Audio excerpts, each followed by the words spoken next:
Olá, boa noite. Boa noite. Igreja recorda o martírio de São João Batista, precursor de Jesus. Nossa equipe em Roma foi à basílica que guarda a relíquia de parte da cabeça do Santo do Deserto. Pastoral do Menor cria política nacional de proteção à criança e ao adolescente. Dia Nacional de Combate ao Fumo. O alerta à população para os riscos do tabagismo à saúde. Eleições de outubro. Pessoas que vão trabalhar no dia da votação recebem treinamento em todo o país. E atenção, motoristas. Avaliação psicológica para a renovação da CNH poderá ser obrigatória. Vocação dos leigos. O compromisso de catequistas com o anúncio de Jesus Cristo.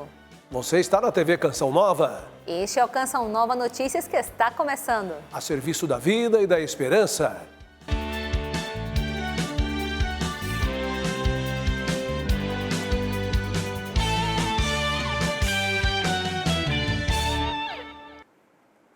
Hoje a igreja recorda, nesta quinta-feira, o martírio de João Batista, precursor de Jesus. Em Roma, uma basílica guarda a relíquia de parte da cabeça do santo, cuja voz clamava no deserto.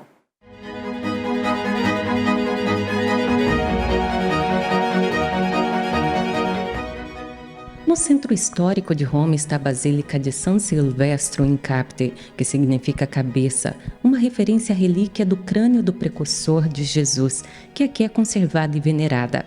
Fomos recebidos pelo padre Rory Haley, um dos guardiões da Basílica. Perguntei a ele como esta relíquia chegou aqui. Questo è il grande mistero. Sappiamo che Giovanni fu decapitato. Este é o grande mistério. Sabemos que João Batista foi decapitado a pedido de Herodes. A cabeça foi levada pelos discípulos. Existem várias histórias. Possivelmente ela chegou depois da destruição de Constantinopla. Porém, existem outras explicações. De acordo com a tradição, Herodíades, que pressionou a filha a pedir a cabeça ao rei Herodes Antipas, temia que João ressuscitasse se sua cabeça fosse enterrada com o corpo. Erano monaci basiliani dall'Oriente. Haviam os mônacos basilianos do Oriente, que fugiram durante a heresia, que destruía todas as relíquias. Talvez foi por eles este ícone chegou até aqui. A relíquia não é uma cabeça inteira, mas parte superior de uma caveira, que foi incrustada em um molde de cera. Há também outra preciosidade na Catedral de Amiens, no norte da França. Il libro sulla storia di questa chiesa, Eileen King, una storica irlandese. O livro com a história dessa igreja, escrita pelo irlandês Ali Kenny, cita que talvez o crânio tivesse sido quebrado, e por isso existam diversas relíquias. Mas não fizeram nenhuma análise sobre elas.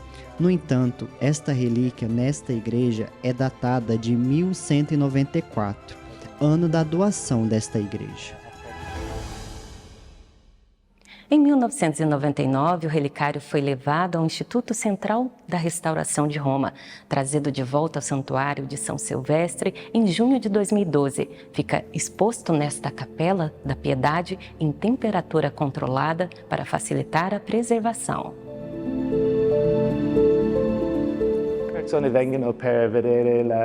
As pessoas vêm para ver a relíquia de João Batista. Há também esta imagem de Nossa Senhora da Piedade. Na igreja, frequentemente os peregrinos passam para rezar diante da bela imagem de Nossa Senhora da Esperança.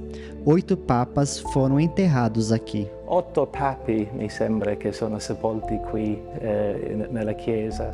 Um local de oração em que os fiéis recordam daquele que morreu preparando o caminho do Senhor.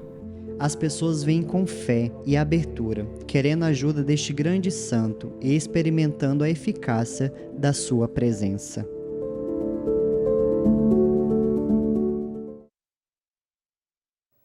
A Pastoral do Menor Nacional lançou hoje a Política de Proteção Integral à Criança e ao Adolescente.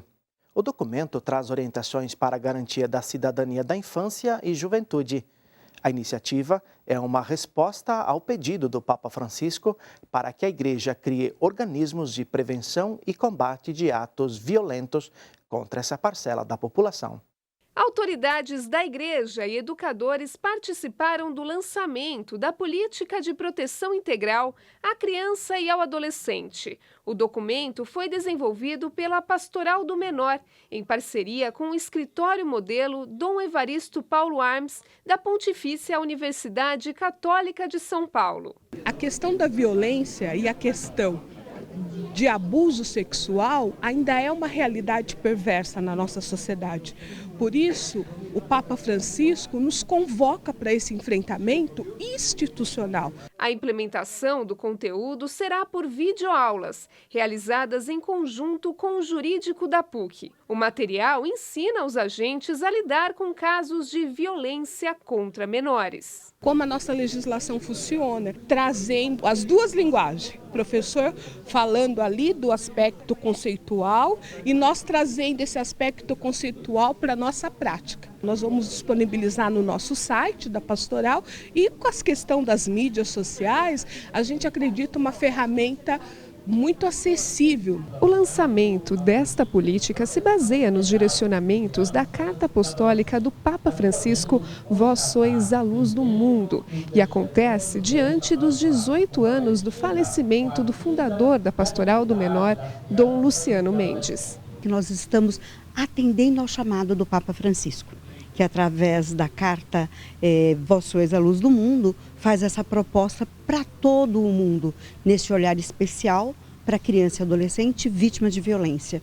E com esse olhar cuidadoso para a vítima, né?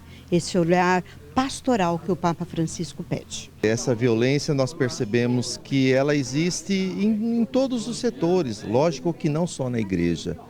Aliás, talvez uma incidência muito grande também, ou principalmente dentro dos próprios lares. Para nós hoje, esse lançamento, esse projeto, ele é muito importante para somar de fato e dar uma resposta também como igreja. A fundamentação e a motivação principal é de que nós vemos na criança e no adolescente o próprio Cristo. Se trata de criar na igreja e de garantir que a igreja seja de fato um ambiente seguro para crianças e adolescentes. Hoje é o Dia Nacional de Combate ao Fumo, data criada em 1986 para alertar a população dos riscos do tabagismo. Campanhas e leis foram criadas nos últimos anos para reduzir o número de fumantes. Ainda assim, todos os anos, o tabaco é responsável pelo adoecimento de milhares de brasileiros. Marcel é maratonista, começou a fumar com 14 anos e depois de um tempo percebeu os danos causados em sua saúde física e mental. Em 2018, conseguiu se libertar do vício. O que me ajudou no processo ali de parar, eu acredito que foi atividade física. De 2003 até 2018 eu corria e fumava. Com o tempo eu fui diminuindo, né? Esse processo de correr me ajudou a entender a importância da saúde, obviamente, e aos poucos eu fui conseguindo diminuir até que em 2018 eu consegui realmente parar de fumar. A lei antifumo foi criada há 15 anos pelo então governo de São Paulo para preservar o direito dos não fumantes. E abriu caminhos para inspirar o país a criar políticas de combate ao tabaco. O Código proíbe o consumo de cigarros em recintos fechados ou locais públicos, com exceção de vias urbanas e espaços ao ar livre. A gente consegue controlar que não haja o fumo passivo e várias doenças que foram controladas a partir dessa situação de não se permitir. Então, a gente tem comprovação de diminuição de doença cardiovascular e AVCs, internações.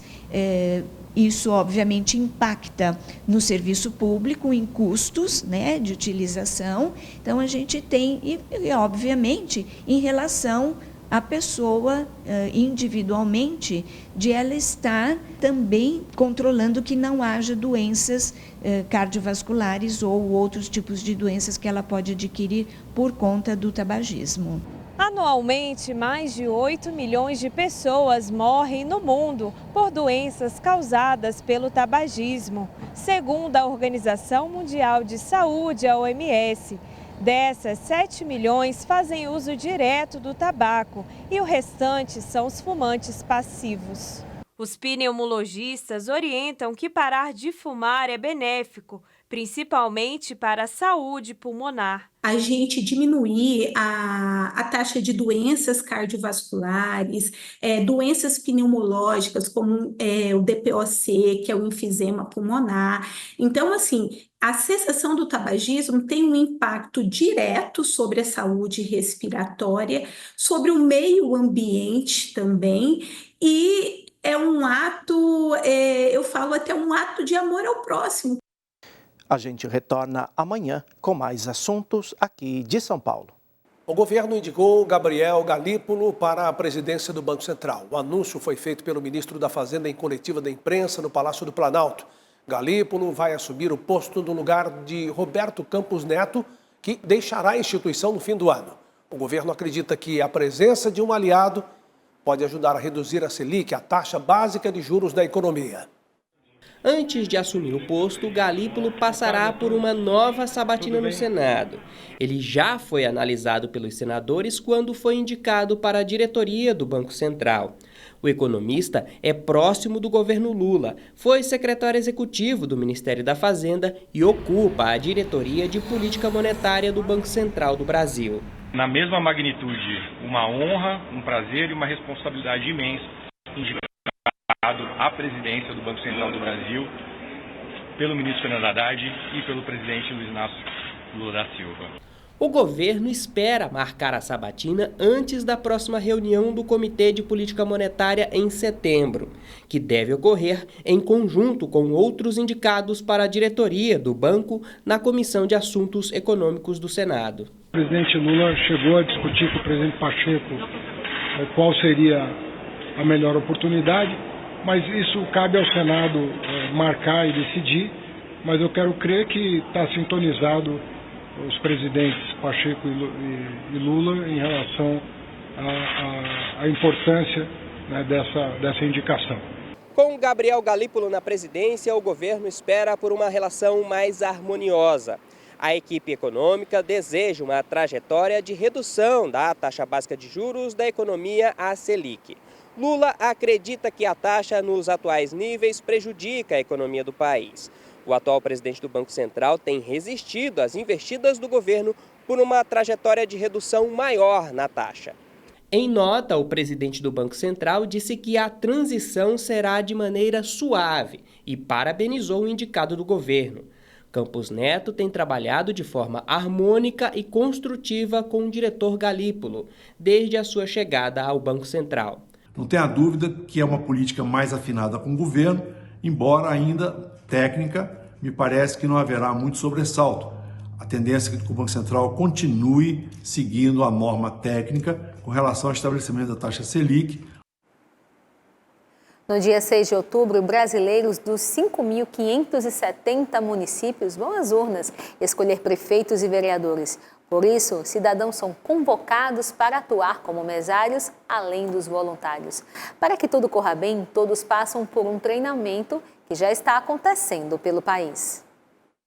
Há 20 anos, eleição é sinônimo de compromisso para Giovanni, que exerce duplamente a cidadania nesses dias, pois trabalha como mesário. Ficar em casa é muito bom, mas também participar da sua parcela de contribuição faz parte da cidadania das pessoas. Os mesários atuam nas sessões eleitorais com a missão de facilitar o exercício do voto. Cada sessão, via de regra, são 4 membros. É uma equipe que vai estar atuando para atender melhor esses eleitores na sessão eleitoral. Os servidores da Justiça Eleitoral não teriam capacidade de receber esses eleitores nas sessões eleitorais. Então, é imprescindível. A eleição ocorre graças ao apoio dos mesários. Para que tudo corra bem, cartórios eleitorais de todo o país oferecem a esses voluntários um treinamento para a realização dos procedimentos que precisam ser tomados antes, durante e depois da votação. Esse treinamento, inclusive, ele é previsto em legislação. Como receber o eleitor, quais são os documentos que podem ser apresentados, como habilitar o eleitor. Se ele não estiver habilitado, se o eleitor não constar em urna, quais são os procedimentos que devem ser tomados. A oportunidade de um treinamento presencial agradou a Ana Paula, que será mesária pela segunda vez. Eu acredito que você vê o material que você vai trabalhar presencialmente, eu acho que você sente mais confiança, porque pessoalmente a gente consegue ter mais contato com o material e também falar sobre as nossas dúvidas. Em 2022, cerca de 1.900.000 pessoas foram convocadas para atuar nas mesas das sessões eleitorais. A presença é obrigatória, mas também traz benefícios para quem atua nos dias de votação. O benefício para o dia de treinamento, 2 dias de folga. No dia da eleição, atuando no dia da eleição, mais 2 dias de folga. Para Ana Paula, o voluntariado é a chance de exercer a cidadania de forma ainda mais ativa. Por isso, a decisão de ser mesária partiu dela. Eu acho importante a gente, como eleitora, a gente participar do processo eleitoral e a gente, como mesário, participar disso mais perto. A gente confia mais no processo, a gente vê que é um processo que tem muita segurança, né? Muita confiabilidade.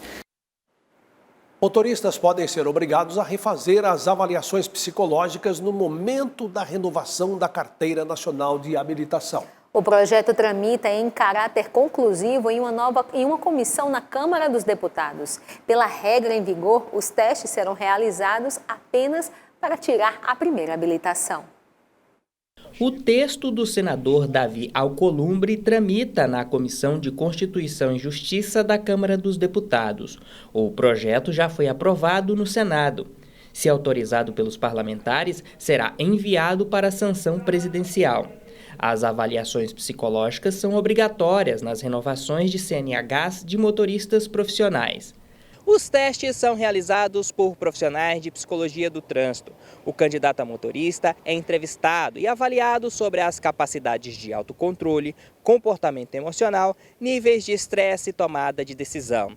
No trânsito do dia a dia, essas características são fundamentais para a segurança dele e dos passageiros. Essa psicóloga trabalha em uma clínica especializada em testes para a habilitação e explica que os exames durante a renovação são fundamentais para a segurança no trânsito das cidades. As pessoas fazem só na primeira habilitação e não fazem mais, né? E a gente está vendo aí o grande índice de acidentes de carro, a questão das pessoas extremamente agressivas no trânsito. Então é muito importante que elas façam sempre o psicotécnico quando for renovar a carteira. Nas ruas, os motoristas aprovaram a alteração na lei. É importante a gente estar preparado dentro do trânsito, né? Eu agora estou no processo de tirar minha carteira agora e quando a gente vai para a rua a gente tem noção do que realmente é necessário. Eu concordo, porque acredito que traz uma sensação de responsabilidade mais nas pessoas que estão ali no trânsito e também permite que tenha mais segurança no trânsito. João Batista é instrutor de trânsito e afirma ter percebido um aumento da impaciência no trânsito nos últimos anos. Ultimamente as pessoas andam muito estressadas, né? Muita pressão, então eu acho que seria importante mesmo, né? Fazer uma avaliação como que anda esse povo. Não são poucas as pessoas que desejam ao menos uma oportunidade para viajar ao espaço, para apreciar a Lua e os demais planetas do Sistema Solar. Em Belo Horizonte, um planetário permite ao visitante fazer essa experiência. Uma aventura pelo Sistema Solar por meio do conhecimento científico gerado pela astronomia. É o convite para quem visita o planetário da PUC Minas. Para embarcar nessa viagem, basta reclinar-se nos bancos e olhar para o teto, que rapidamente se transforma em céu. A gente tem 2 tipos de apresentações aqui. Uma sessão comentada, mostrando as estrelas, os planetas do Sistema Solar, tudo aqui dentro da cúpula do planetário, e um vídeo que mostra uma descrição do Sistema Solar também. E além, galáxias, nebulosas, que são objetos mais distantes também, fora do Sistema Solar. A sensação é de estar a bordo de um foguete bem no meio do espaço. De lá é possível admirar o planeta Terra de longe ou mais de perto. E que tal uma viagem por outros planetas do Sistema Solar? Mercúrio, Vênus, Marte e aqueles mais distantes do Sol, como Saturno, Urano, Netuno. Em cada parada, um aprendizado. Aqui o visitante descobre, por exemplo, que os anéis de Saturno, na verdade, são formados por rochas de gelo. Conhecimento que vem com uma viagem por dentro desses anéis. A experiência é bem imersiva, né? Então é como se entrasse aqui. Muitos alunos até me falam que a gente estaria numa nave olhando para o céu e perguntam se aqui está girando, o planetário todo fixo que girava aqui. Não, isso é como se estivesse numa nave observando o cosmos, né?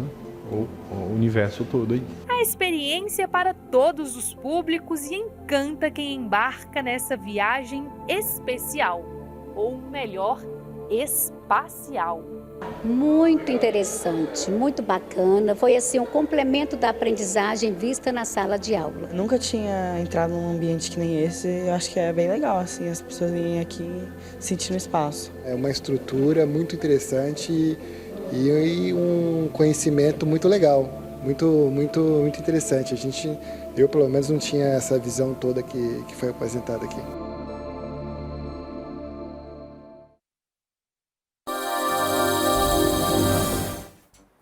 Na sexta-feira, as temperaturas sobem e o clima fica seco, enquanto no sul do país a frente fria vai provocar chuva.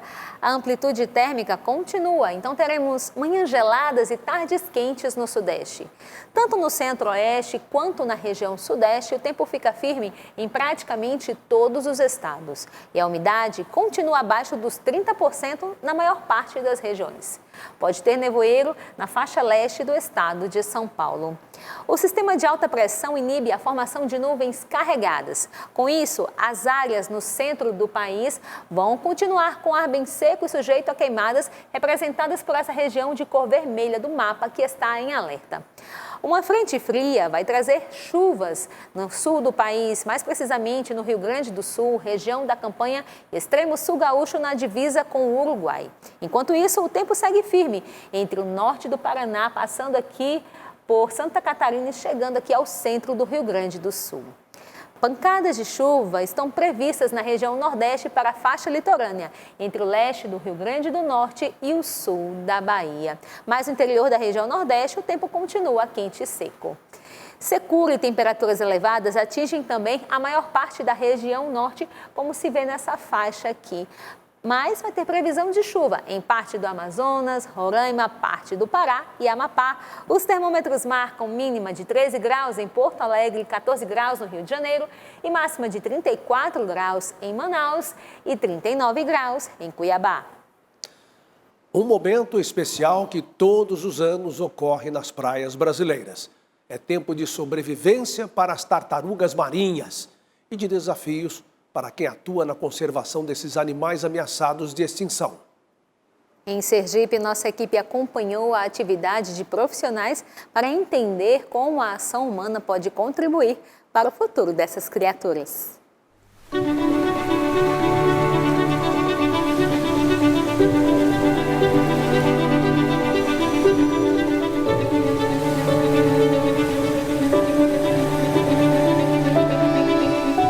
Este espetáculo da natureza acontece até março. É a temporada de reprodução das tartarugas, período em que os ovos se rompem depois de 45 ou 60 dias para o nascimento dos filhotes. O início dessa temporada, de marcação mesmo dos ninhos nas praias de desova, e elas normalmente preferem desovar nos meses mais quentes do ano. O que elas preferem tanto de areia mesmo para enterrar os ovos, né, de maneira mais segura, e temperatura da água também. A Fundação Projeto Tamar é uma das instituições que atuam na preservação e proteção da vida marinha de diversos animais. Este ano, o projeto alcançou a marca de 50 milhões de filhotes devolvidos ao mar. A cada 1000 tartaruguinhas soltas, apenas uma consegue chegar à fase adulta. As tartarugas, enquanto filhotinhos, elas servem de base de cadeia alimentar.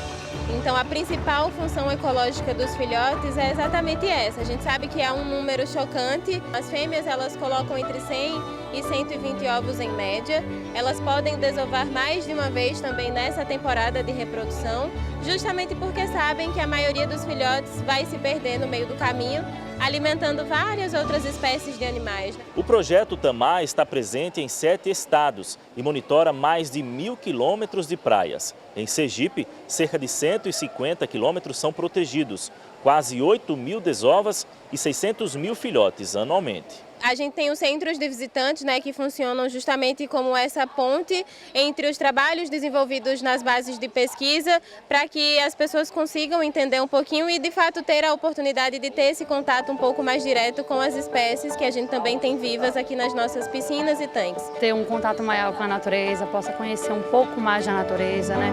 Para que a gente possa saber o desenvolvimento e a importância de a gente cuidar do meio ambiente. No Brasil, cerca de 80% das tartarugas que habitam o litoral são da espécie oliva. Podem ser encontradas ainda outras espécies, como a tartaruga de pente, tartaruga verde, tartaruga de couro e a cabeçuda, como esta, que fica nesse tanque no centro de visitantes do projeto Tamar, em Aracaju. As tartarugas marinhas nos lembram que a força está na persistência e que cada passo, por menor que seja, ajuda a preservar a vida no planeta. O mês vocacional está terminando neste final de semana, mas a vocação continua sendo um tesouro na vida da igreja. Pois é, nesta reportagem nós vamos conhecer a história de catequistas que, em diferentes ambientes eclesiais, se comprometem em anunciar a pessoa de Jesus Cristo. Para ser catequista é preciso fazer uma experiência concreta com o Senhor. Deixar que os desígnios de Cristo entre pelos ouvidos e alcance o coração como sinal de conversão. A Lívia de Lorena soube viver este processo. Um período forte que eu voltei realmente para Deus foi no nascimento do meu segundo filho, José.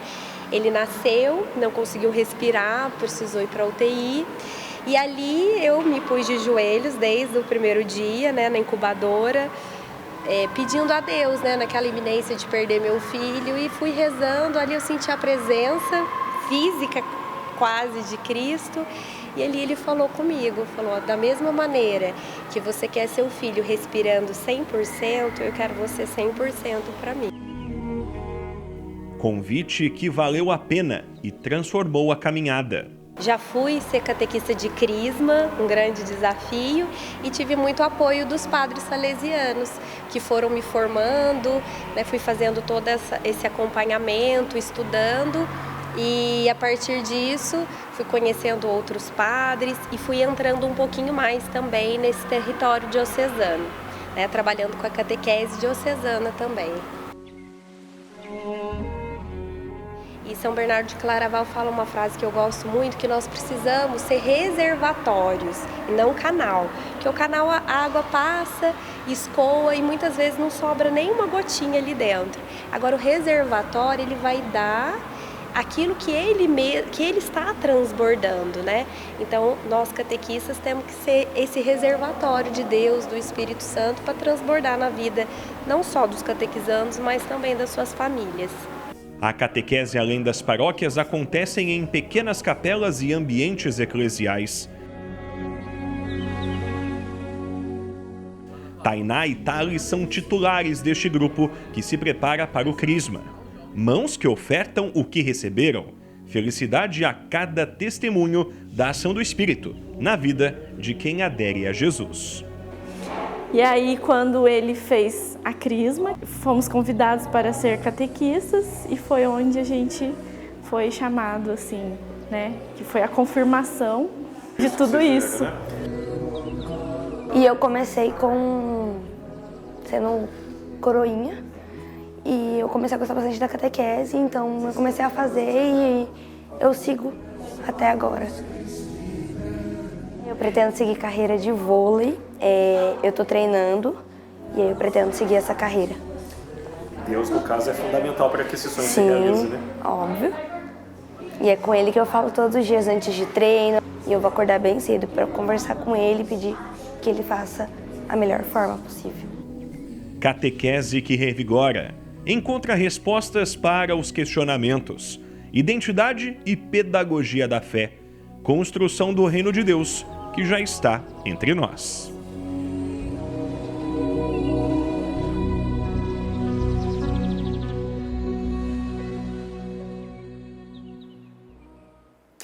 A vida humana é sagrada e inviolável em cada momento da sua existência. inclusive na fase inicial que precede o nascimento. Está na encíclica Evangelium Vitae, de João Paulo II. Uma das ações da Canção Nova é defender a inviolabilidade da vida e promovê-la, promover a família. Graças a você, sócio e benfeitor, a Canção Nova evangeliza 24 horas por dia.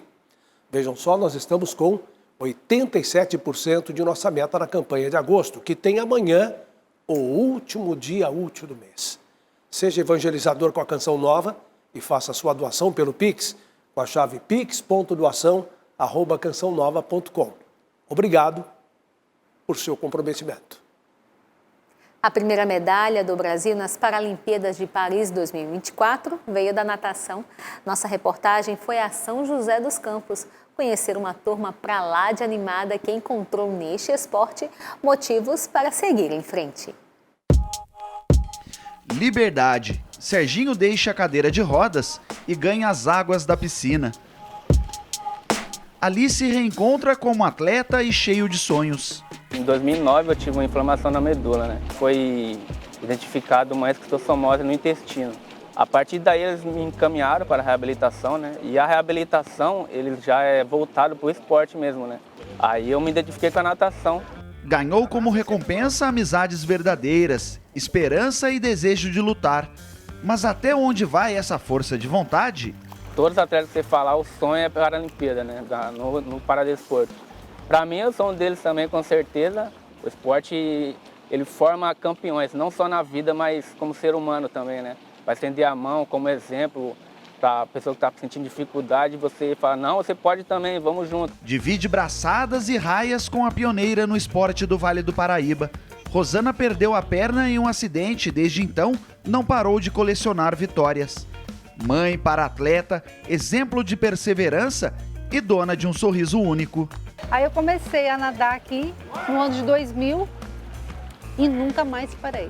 Em 2003 foi minha primeira medalha para São José, Vale do Paraíba, que foi em Pinda. E eu sempre participando dos Jogos Regionais e Abertos, até que em 2004 eu comecei a participar de maratonas aquáticas. A natação é a segunda modalidade que mais trouxe medalhas para o Brasil nos Jogos Paralímpicos. Para essa galera, mais do que competir, a natação é um mergulho na superação. Quando você se isola, você está desistindo da vida. Então você tem que estar presente, tem que estar dividindo, compartilhando, porque a atividade física ela incorporou tanto em mim que ela é um remédio para mim.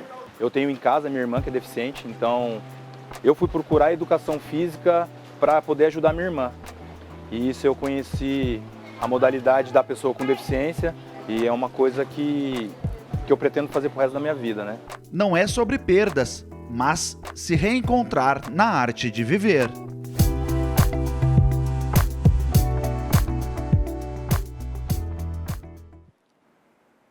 Como o esporte tem essa capacidade transformadora na vida das pessoas, né? Que bonito. Que tudo fique bem para todas essas pessoas que buscam no esporte também a possibilidade de encontrar o seu caminho, né? E também de superação, né, Reinaldo? Sim. Assista a seguir a transmissão da Santa Missa, direto de Brasília.